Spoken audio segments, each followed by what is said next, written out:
OPS அவர்களோடு சேர்ந்தவர்கள் எல்லோருமே டிஎம்கே போயிட்டாங்கங்கிறது உண்மை இல்லை. திரு வைத்திலிங்கம் போனார், ஆனால் திரு மனோஜ் பாண்டியன் போனார், கடைசி அவங்க 2 பேர் சேர்ந்துட்டாங்க. ஆமாம். ஜேசிடி பிரபாகர் எங்கே போனார்? தாவேக்கா போனார்.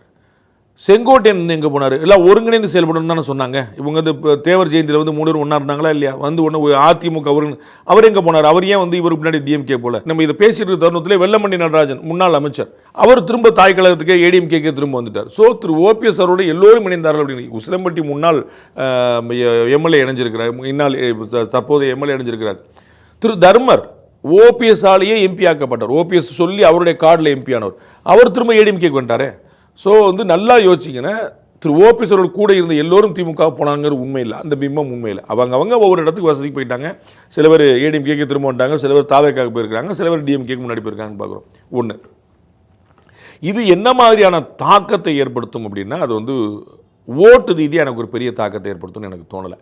டிஎம்கே பர்செப்ஷனில் வரலாம். ஏற்கனவே சொன்னது போல் பாருங்கள், தேமுதிக உள்ளே சேருது, ஓபிஎஸ் சேர்றாரு, இந்த மாதிரி நடக்குது அப்படிங்கிறது ஒன்று நிற்கும். அதை தவிர வேறு ஏதாவது மைலேஜ் கிடைக்குமா அப்படின்னு தெரியல.